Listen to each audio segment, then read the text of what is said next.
Okay, YouTube, what's going on? I am back, bringing you guys another Forza Horizon 3 video. And today, I'm going to be teaching you guys how I tune my drift cars, and I got a request for a Rocket Bunny RX-7, and I figured I'd kind of kill two birds with one stone and bring you guys my tutorial for tuning a drift car, as well as the Rocket Bunny RX-7. So, I'm going to go to a hub and upgrade, and I'll talk to you guys whenever I get back to the hub. Okay, so we're back. So obviously I'm going to put the Rocket Bunny kit on this RX-7. And we're going to hop right into the upgrades. The reason I did this is because when I already own it, Intuit already automatically puts on a lot of the upgrades.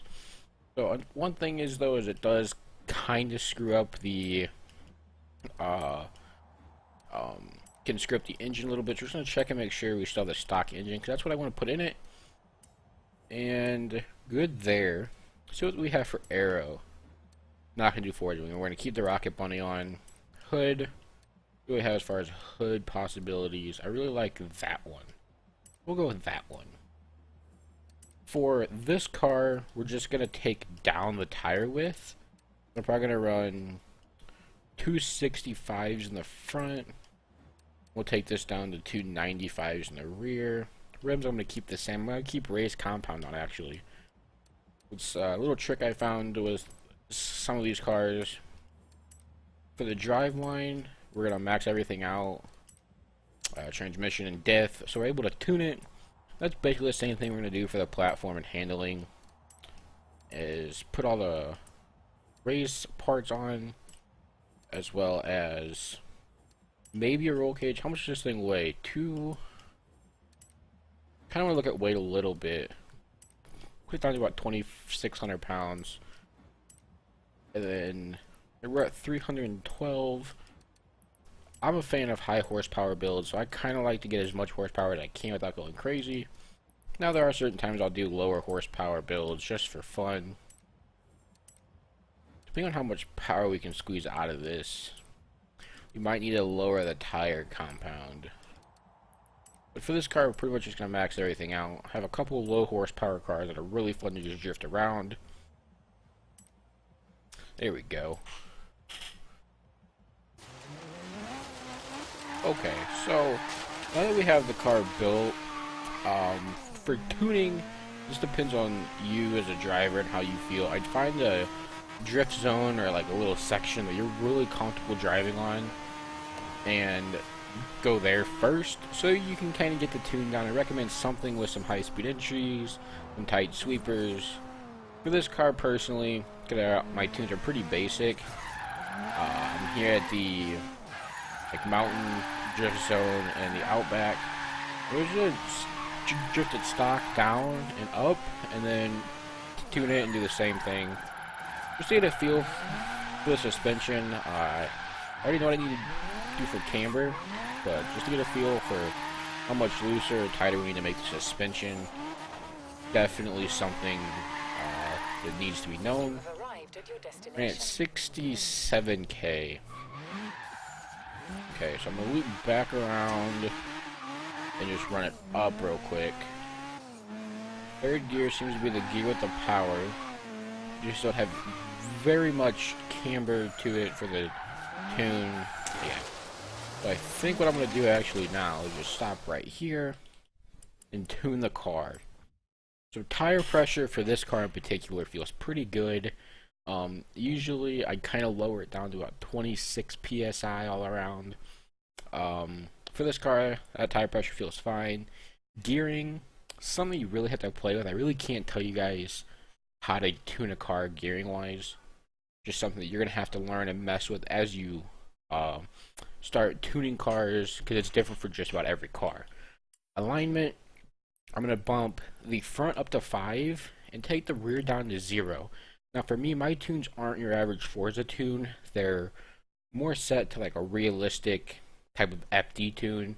Done my fair share of research, and I just enjoy these types of tunes. For me, they're a little bit harder to drive because I've gotten really good with the normal Forza tunes. A little bit harder to drive, and I just enjoy the challenge. So front cash will max out, and we'll do 0.4 degrees of auto front rear, anti-roll bars. Something you'll kind of just have to mess with again. If you want it, if it feels really loose stock, you'll want to tighten it. If it feels really tight, you'll want to loosen it just a little bit. But it's something you don't want to do a lot because a lot of adjustment can throw everything off. But for those I'm not really going to mess with, and neither am I going to mess with the springs because it's the same thing as the anti-roll bars. If it's really tight going around corners and you have a lot of grip, you want to loosen it. And if you don't really have if you have not enough grip, you want to tighten it just enough. Dampening is the same thing, basically.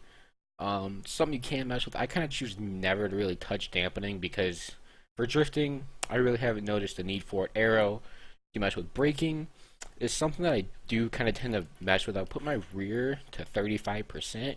I'll bump this up to like 150%. Just for a little bit extra braking power. And it helps me kind of bring the car from the outside line down to the inside line. And then for the diff, I'll pretty much just lock the diff to get that extra wheel spin. So that's my basic tune. Let's go run this drift zone. Then I have a little track section thing that I found that I want to run. Now, like I said before, we might have to go lower the tire compound down to like a sport, just depending on how much grip we get. Because I did have this car tuned for a while and wanted to make a video out of it, so I kind of reset everything to use it as my tutorial build. So we're gonna go ahead and run this drift zone one more time. Definitely gonna have to go and lower the tire compound down to probably a sport compound. So I'll do that kind of off camera. Tire compound is for sure something you'll have to mess around with. Just because that and the gearing might be a little bit too long. It seems like we're kind of, with this being a turbo car, we need it to be in the higher RPMs. You get full boost. I'm gonna run it one more time and then probably go change the tire compounds. Okay, so we're back. I went ahead and I didn't change the tire compound much, I just lowered it down to pretty much stock. We're running stock tire with just raised compounds. Here's this little track thing right here, and it's a really good kind of drift section. So we're gonna go ahead and run a couple laps, and then I'm gonna end off the video. So just try and pull a 100-mile-an-hour entry, and I hit the wrong button. I am using a Scuff with a different button layout, and I'm still kind of trying to get used to it. So my handbrake's X instead of A, and I keep hitting A sometimes. Kind of screwed up a lot of stuff. Here we go. Kind of screwed up that first little section.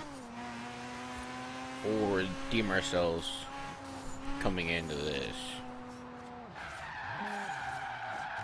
Yeah, it just came in too high. A lot of this stuff is speed. Right, initially, I don't have a ton of power in this car. Like, I'm running 500 horsepower, so it's plenty. But that, and I haven't drifted in a few days, so I'm a little rusty. Need to take it easy. In this section, second gear, there we go. A lot of it's finding that money gear for the car. See, most of my cars I have that I drift a lot are upwards of 800 to 1,000 horsepower. So I'm usually just being able to throw it in third or fourth gear and just rip. So 150 miles an hour, hard on the brakes, back down in a second. That I kind of drift a lot of off sound. I'm not really paying much attention to the speedometer and how much RPM the car is running at, which is kind of hard to do with these rotary engines because they're a lot of noise and they rev out really high, but they're not making a ton of power. So remember, for this car, lower gear is best. Getting that third gear Manji. We'll run it one more time. There we go, money. The key is just finding the speed that you're comfortable going at. For me, I'm more of a kind of fast entry, team no lift. So I kind of like to bounce my car off revs, and kind of hope for the best and hope that my tune's good enough that it sticks.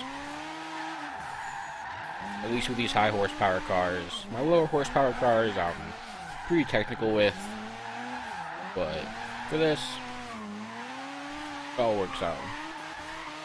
There we go. Pretty good run. So yeah, I hope you guys did enjoy this video. If you did, leave a like. Subscribe if you guys are new. Let me know in the comment section of any car you guys want me to do a build on, and I'll make it. I'm open to anything and any type of build, so just let me know. And I'll talk to y'all later. Goodbye.